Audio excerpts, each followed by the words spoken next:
So, ang topic po natin, ang monthly topic po natin na itinutuloy-tuloy po natin is Strategy in Expanding the Kingdom of God, Establish Reconciliation First in the Marketplace.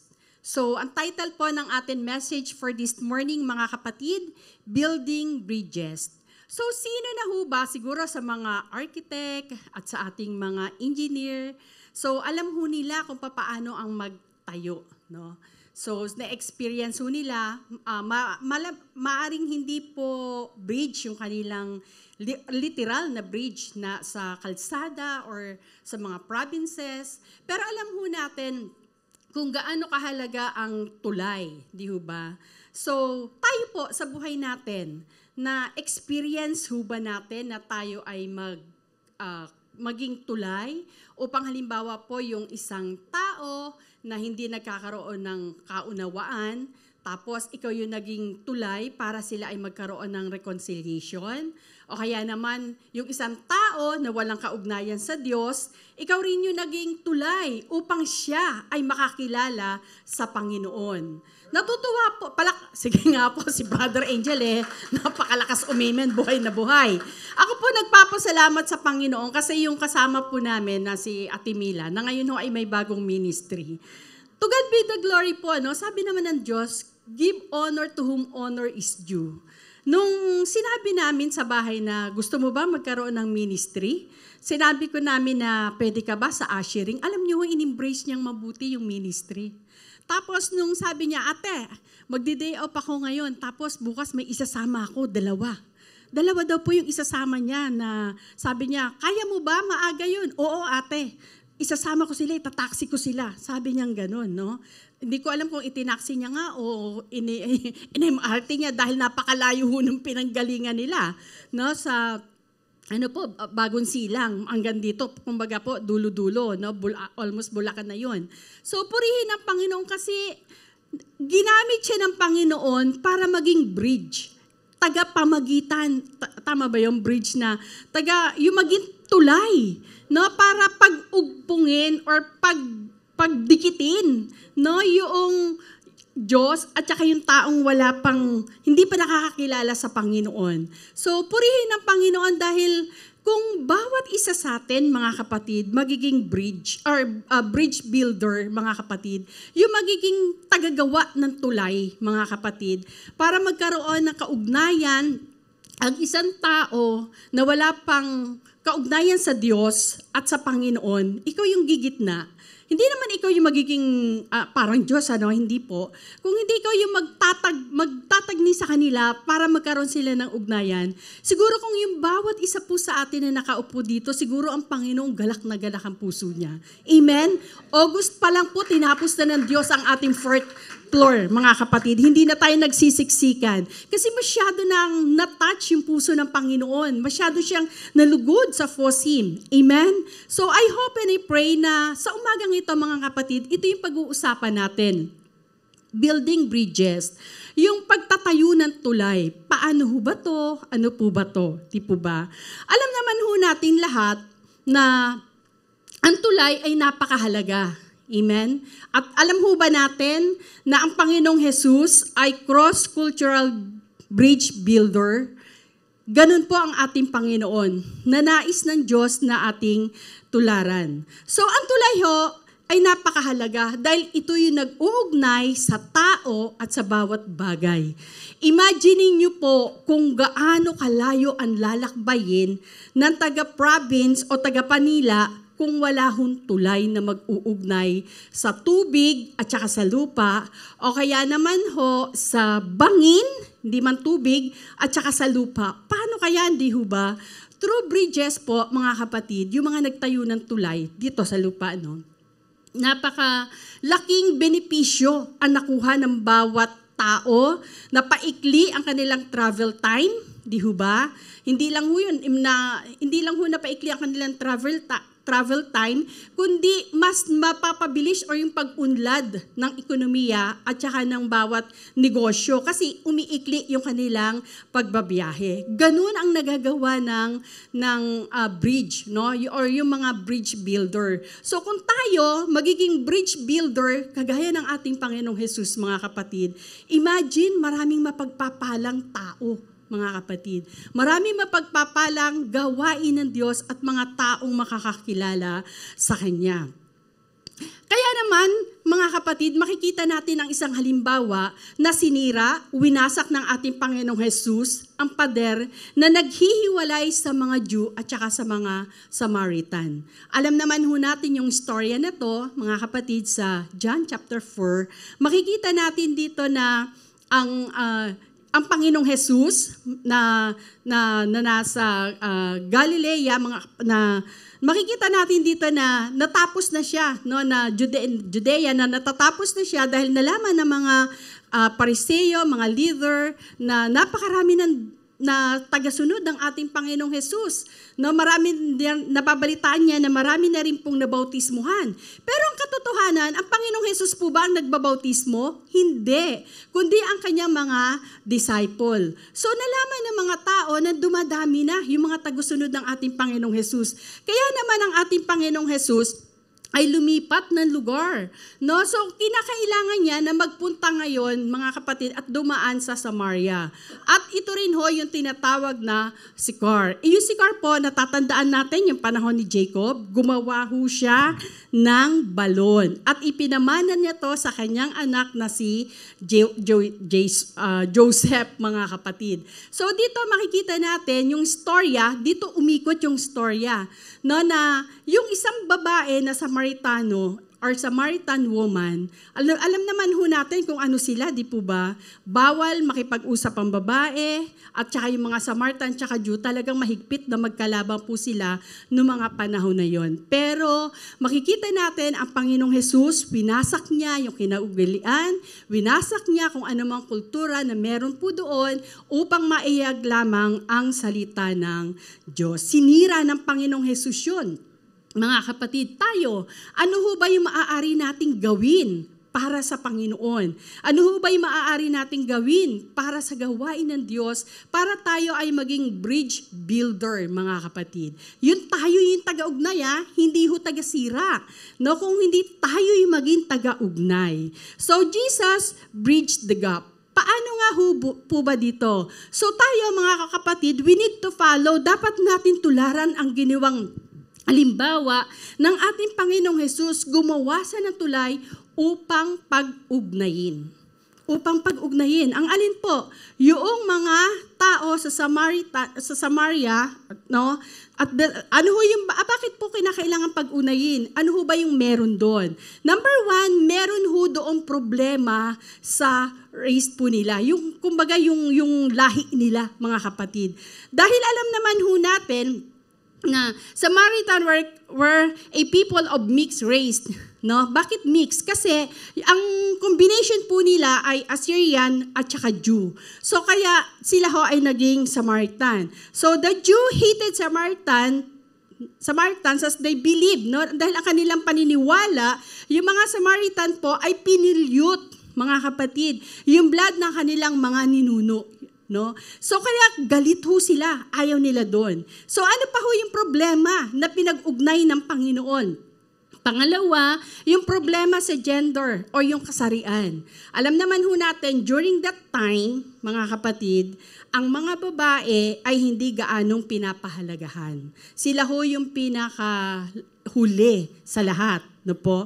So yung mga Samaritan woman, mga kapatid, binabawalan sila, number one, na i-disciple or bahagian. Kumbaga, hindi sila inaalaw na turuan. Kumbaga, hindi sila yung prioridad para turuan.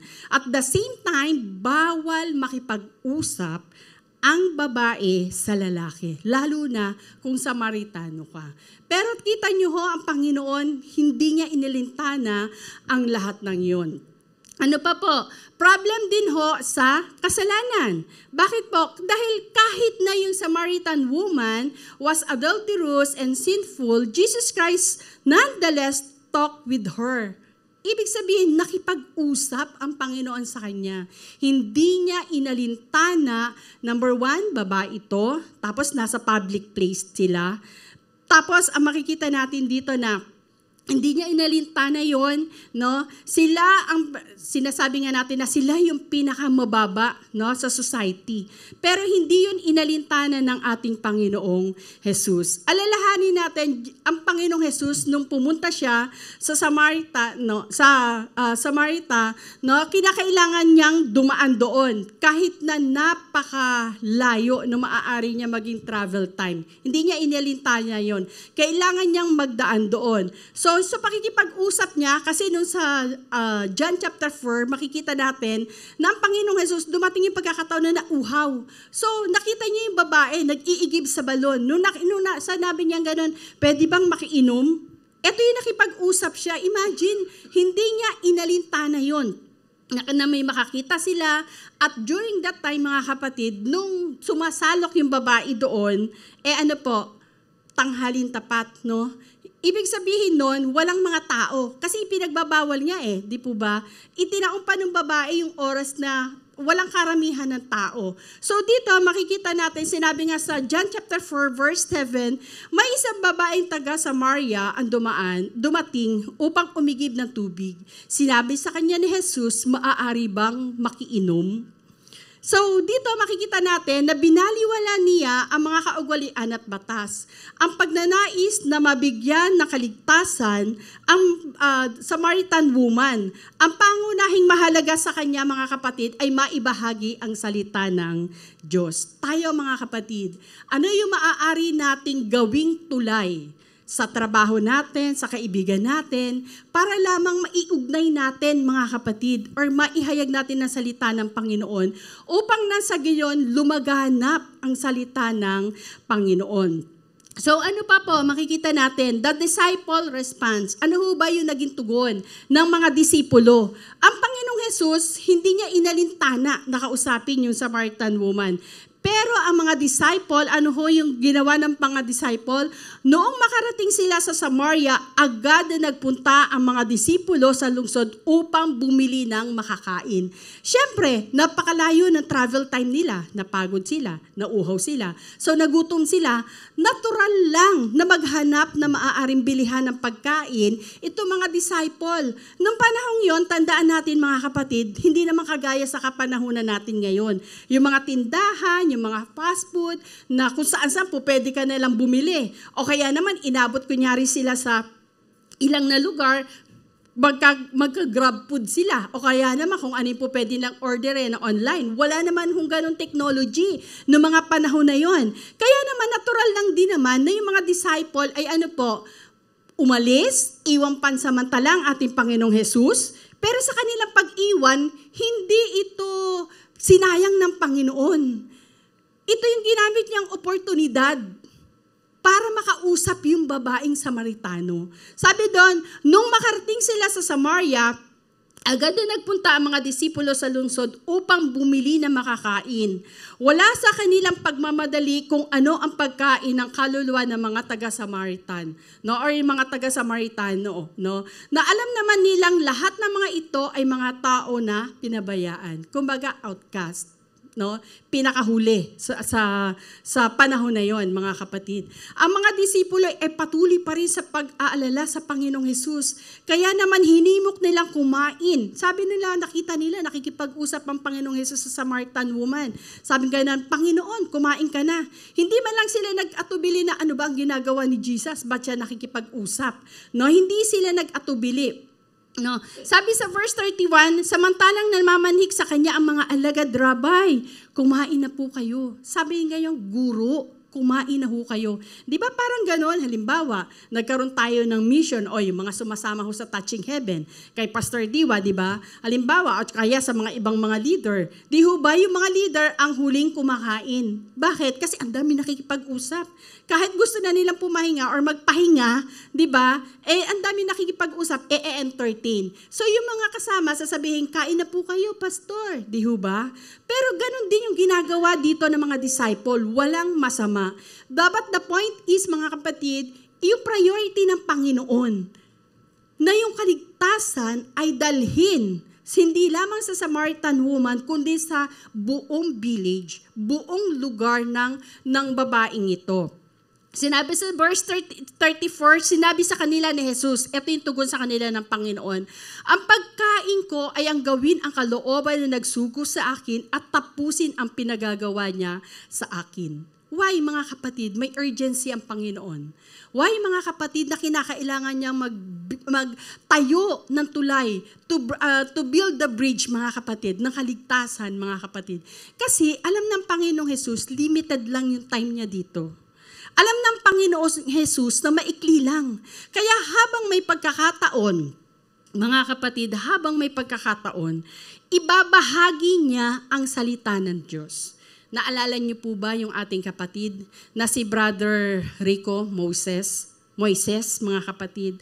First Sunday ng July, andito siya.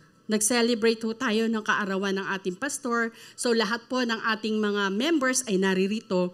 Alam niyo po, nung umalis siya, sabi ko sa kanya, Brother Rico, sige po, bye-bye, ingat po kayo. Nasa may elevator. Tapos sabi niya gano'n, sabi niya, oo daw. Tapos sabi kong gano'n, bumalik ho kayo sa Sunday. Sabi kong gano'n, magkita po ulit tayo ng Sunday. Nakapabalik pa po ba siya? Nakabalik ho ba siya? Hindi ko alam kung nakabalik at naramdaman niyo ho siya dito. No? Hindi na ho. Why? Kasi the following week, doon na ho siya kinuha at binawian ng buhay ng Panginoon. Yes, death is appointed time. Walang makakaligtas dito. Kahit gustuhin natin, pupunta ako. Pero kapag kinuha ka na ni Lord, kahit gusto mong pumunta, hindi ka na makakapunta. Ang Panginoong Jesus, ganun ang ginawa niya dito. Hindi niya sinayang yung oras, yung pagkakataon. Di ba? Pwede naman pagod si Jesus. Malayo ang kanya nilakbay. Pwede naman tumulog muna siya habang wala yung mga disciple. Ihilig yung kanyang likod. Di ba? Doon sa puno, sa lilim ng puno ng kahoy, magpahinga kasi meron pa siyang mas matindi pang ministry na gagawin. Pero nakita niya yung need, mga kapatid, to bridge the gap. No, para dalhin ang kaligtasan sa mga taga Samaria, mga kapatid, hindi niya inilintana yun. Instead of magpahinga, imbis na matulog, imbis na umupo, hindi. Ginamit niya yung oportunidad na yon upang magtayo ng tulay, pag-ugpungin, pagdikitin ang mga Jew at ang mga Samaritano, upang ang kaligtasan dalahin sa taong nangangailangan nito. So tayo ganun din, mga kapatid, yung naisin ng Panginoon sa bawat isa sa atin.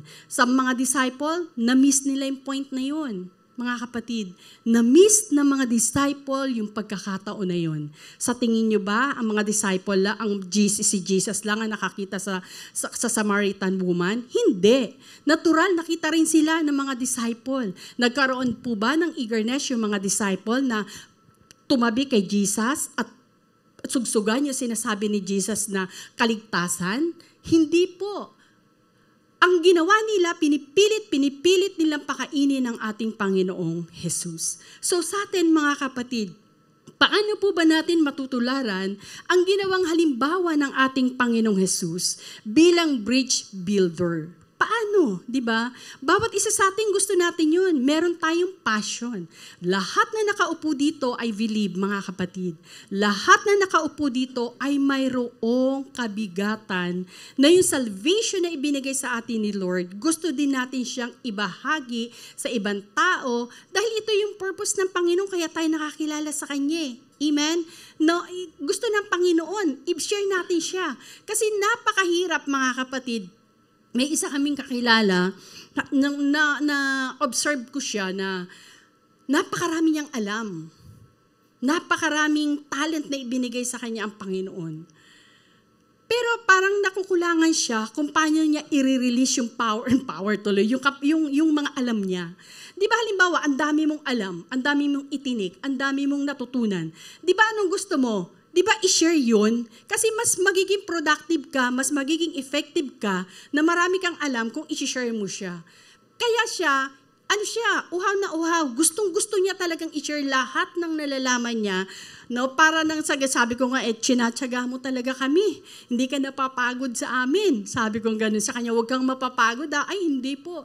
Ano po ako, masaya po ako. Pero siguro kung ako yung pagod na ako. Bakit? Kasi ang titigas ng ulo ng tinuturuan eh. Hindi lang matitigas, mahirap ang turuan. No? Pero tinatsaga niya. Why? Kasi iyon yung gusto niya. Iyon yun. Kasi gusto niyang lahat kung ano yung meron siya, i-share niya.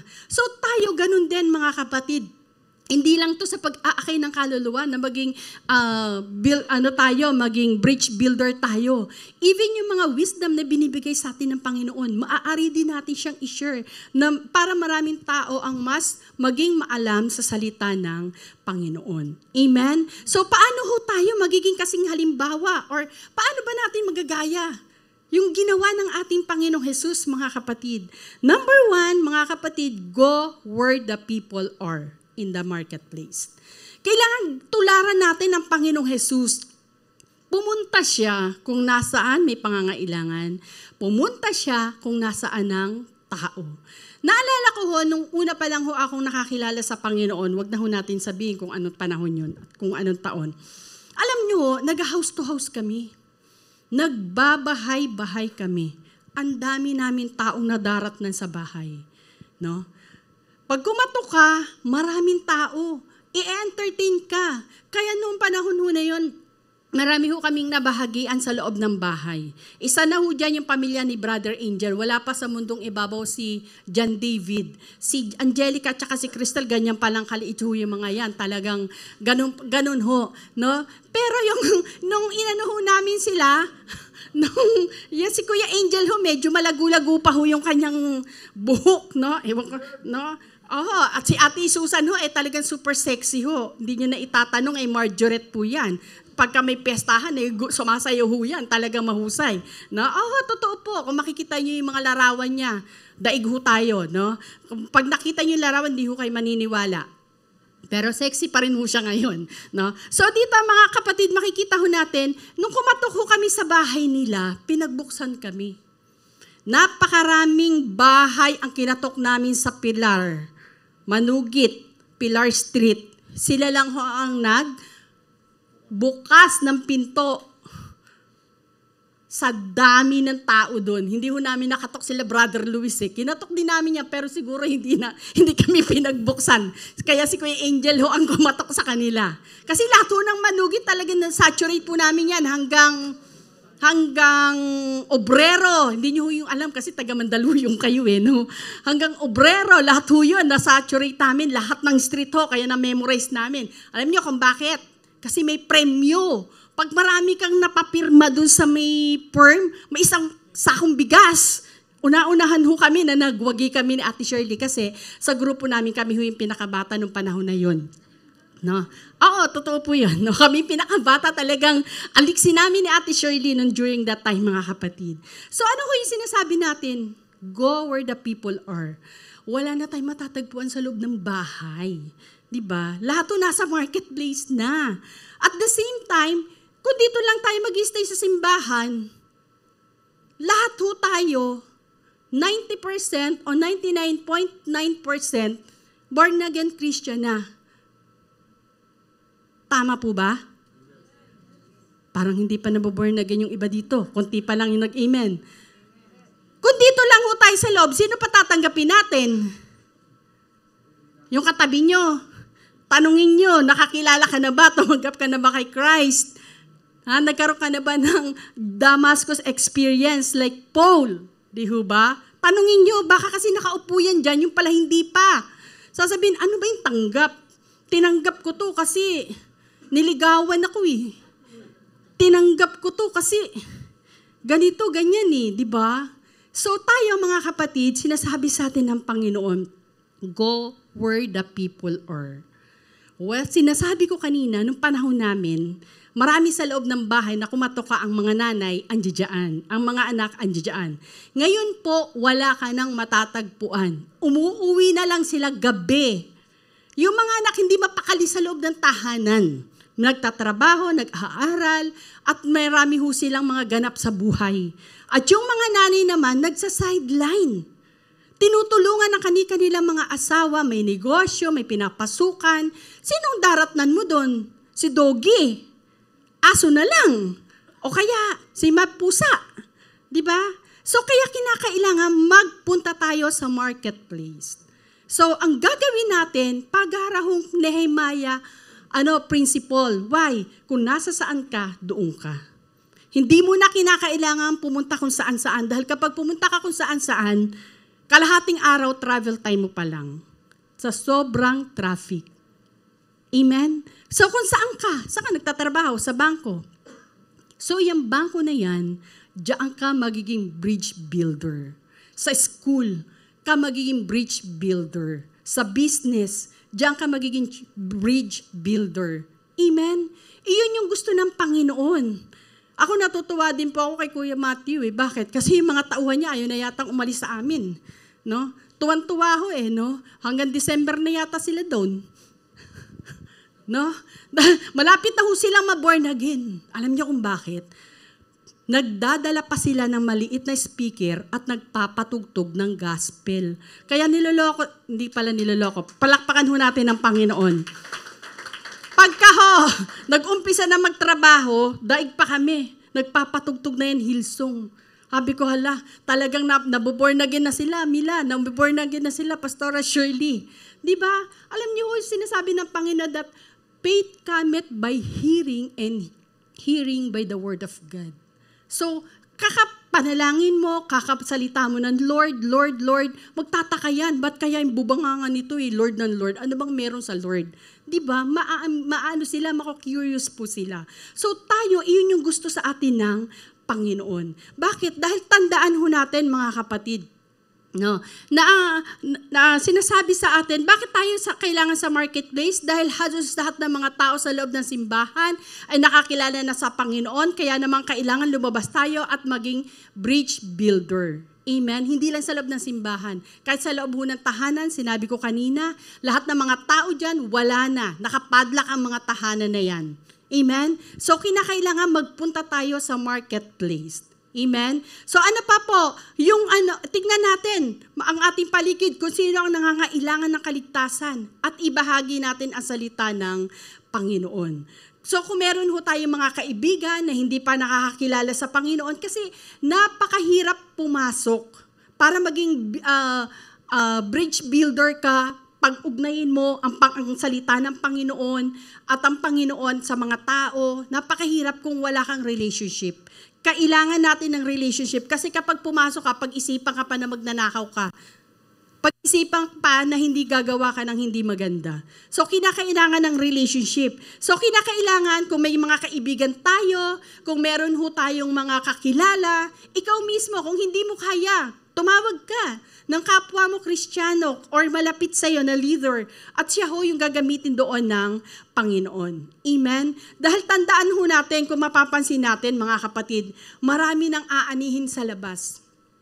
Marami na hong aanihin sa labas, lalo-lalo na po sa marketplace. No? Sa mga trabaho, sa mga businesses, sa school, napakarami. Kinakailangan lamang natin maging handa. So, huwag tayong dumulad sa mga disciple. Isinantabi nila or binaliwala nila yung pangangailangan ng Samaritan woman. So, kinakailangan mga kapatid, tayo mismo yung mag-initiate, tayo mismo yung tumayo.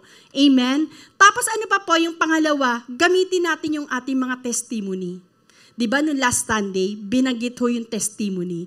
Your testimony, sinasabi nung last Sunday sa atin, yung testimony natin, ang magiging paraan para yung mga tao ay makakilala sa Panginoon. So sa atin, isang napakagandang halimbawa dito, si Apostol Pablo. So makikilala naman natin kung sino si Apostol Pablo, di ba? Pero nung nalaman ng mga tao kung sino siya at nabago siya, napakarami niyang tao na na-convert, napakarami niyang tao na na-disciplean. At makikita ho natin na siya mismo ay naging bridge builder kagaya ng ating Panginoong Jesus. Tandaan ho natin, yung tao na binago ng Panginoon, napakalaking impluwensya niyan para yung tao rin ay makakilala. Hindi mo na kailangan pang i-memorize ang Bible from Genesis to Revelation. Makita lamang yung tunay na pagbabago sa'yo. Sasabihin, ano bang meron at bakit ito dati ganito Dating itong si X ay ganito. Bakit ganito na siya ngayon? Ano ang ginawa sa kanya? Magkakaroon ng pagtataka, no? Mako-curious yung mga tao at sila ho ay sasama sa iyo. Amen? Tandaan ho natin yun, ano? Sinabi nga doon sa verse 29 ng John chapter 4, sumama kayo sa akin at tignan ninyo ang isang lalaki na nagsabi sa akin ng lahat ng ginawa ko. Siya nga kaya ang Kristo.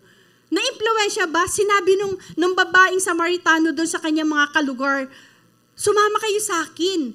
May tao na nagsabi na nakakaraan ko, kasalukuyan. Sino yung makakaalam nun? So dito makikita natin yung mga tao ba sumama? Binaliwala ba yung Samaritan woman? Hindi. Sumunod sila at pinuntahan nila kung nasa saan si Jesus. Amen? Malamang yung mga taong yun ay nakakilala rin naman sa ating Panginoon. Amen? At yung pangatlo, makikita natin mga kapatid, once na tayo sumunod at naging bridge builder ang bawat isa sa atin, great reward for doing God's work. Amen? Yung gantimpala, hindi ka gagawa dahil may gantimpala. Gagawa ka dahil ito ang nararapat at mahal mo ang Panginoon. Naalala ko po yung testimony ng ating isang kapatid. Nung every time ho na, kasi ayaw niya magpipreach ng araw ng linggo, sabi niya, hanggat makaiiwas, iiwas at iiwas siya doon sa FOSIM QC. Pero ang nangyari, parang naging buwan-buwan, naging speaker na siya. Tapos sabi niya, ate, paano ko gagawa? Ganito, ang dami kong ginagawa. Pero dahil sa inatasan siya ng leadership ng ating simbahan, talagang umaaral siya at nag-aaral. Tapos alam niyo po ba mga kapatid, every time na matatapos siya mag-preach, siguro encouragement, hindi sigurado encouragement din to sa kanya ni Lord, na magpatuloy siya, na mag-preach every Sunday.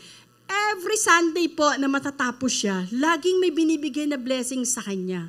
Imagine po yung patotoo niya last Friday sa ating prayer meeting, mga kapatid. Kakatapos niya lang din no mag-preach Imagine po mga kapatid, kinalunisan na SONA, no? Sa Quezon City po, sa totoo talagang hindi siya pumapasok sa street namin. Kasi kino-close yung buong Suswergi, dulo-dulo. Bawal doon dumaan kasi sa may batasan nga po. Ever since po, nitong taon lang nito, sinugod ho sila ng mga kapulisan. No, at doon nagsikay ng mga rally, ng mga nagbabantay sa rally na yon, mga kapatid. Imagine, sarado pa po sila, nakapila na yung gustong kumain. Imagine, na yung mga pulis na mismo yung kumukuha ng kanilang kakainin, kaya naka-uniform yun. Paano niya matatandaan kung sino yung nagbayad at saka hindi? Kaya sabi niya ganyan, mga kuya, naka-uniform kayong lahat. Maging matapat na lang kayo, bahala na kayo, sabi niyang ganyan. So, kanya-kanya ng sando kasi hindi, ilan lang naman sila doon, tauhan, ano.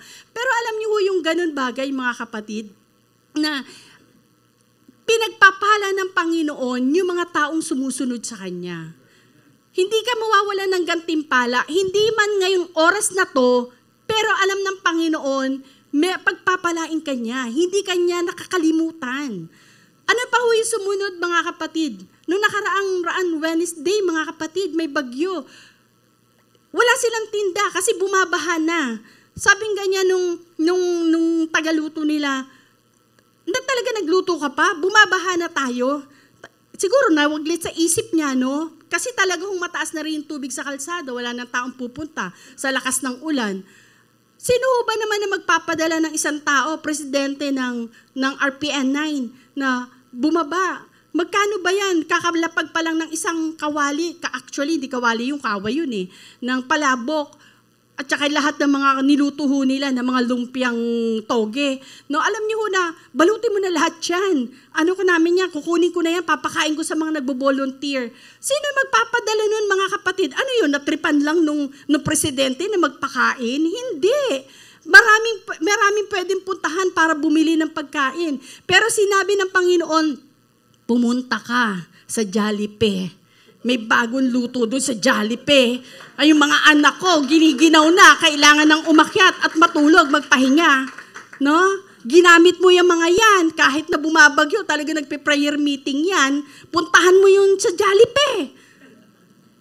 Alam niyo ho ba yung dahil wala na nga magsasano kay bumabagyo, binit-bit ng presidente ng RPN9 yung kawali. Sabi na lang nila, kuya, balik mo yan, hindi kami makakapagluto bukas. Binalik naman ho, no, dahil wala naman siyang ibang lalabas, andun din ho.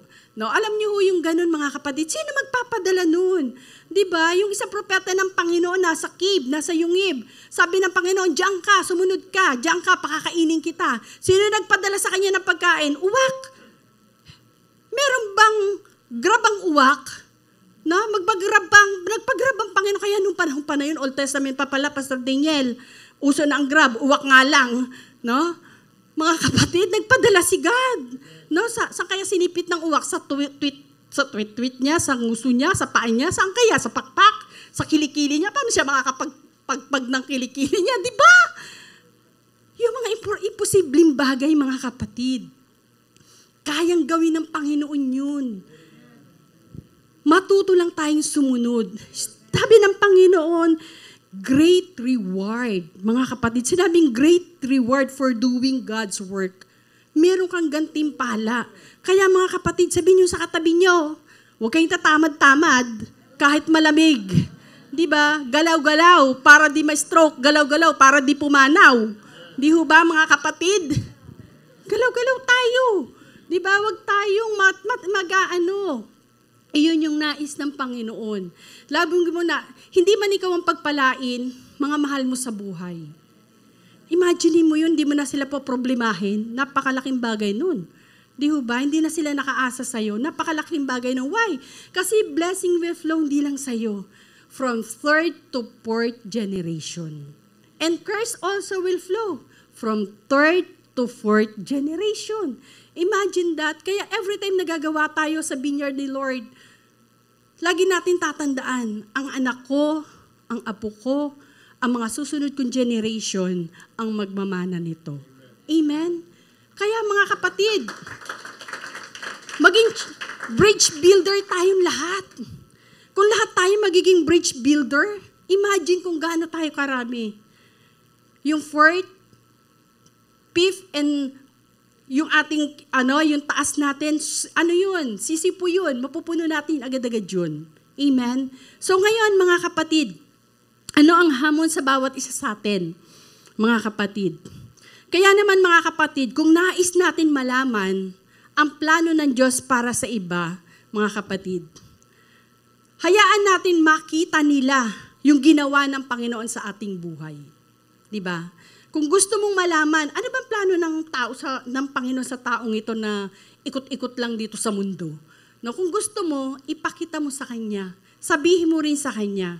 Amen? So, sinasabi sa atin ng Panginoon, tularan natin ng Panginoong Jesus, naging bridge builder upang mapalawak ang kaharian ng Diyos sa marketplace. Amen?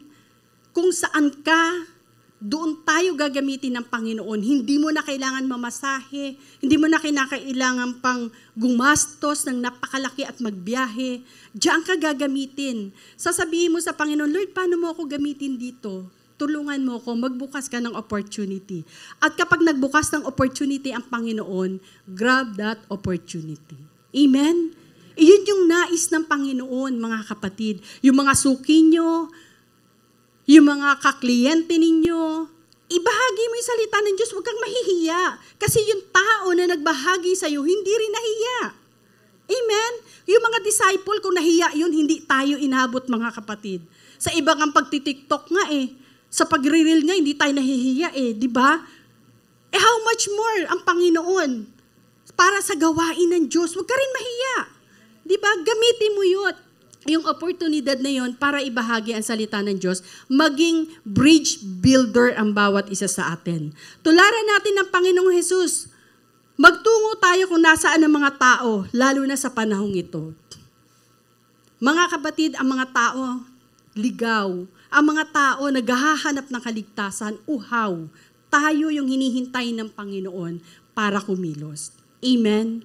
Isipin natin, mga kapatid, ginamit ng Panginoong Jesus 2,000 years ago yung Samaritan woman Bakit mga kapatid? Kasi ang Panginoon, no, ibinahagi niya yon at naging open. So tayo man, kayang ginamit ng Panginoon yung Samaritan woman na yon para ma-transform o makakilala yung mga taga-village niya, taga-lugar niya. Tayo man gagamitin ng Diyos para makakilala yung mga taong nakakasalamuhan natin. Sa school, sa trabaho, sa negosyo, lahat ng yan, mga kapatid. Inalaw yun ng Diyos. At tandaan natin, walang aksidente sa Diyos. Lahat po ay itinakda ng Panginoon. Amen? Tandaan natin, mga kapatid, when the church play the role in bridging the gap, we help expand the kingdom of God. Makakatulong tayo kung yung bawat isa sa atin kikilos at magiging bridge builder. Amen? Iyan ang panawagan sa atin ng Panginoon. So, purihin ng Panginoon sa umagang ito.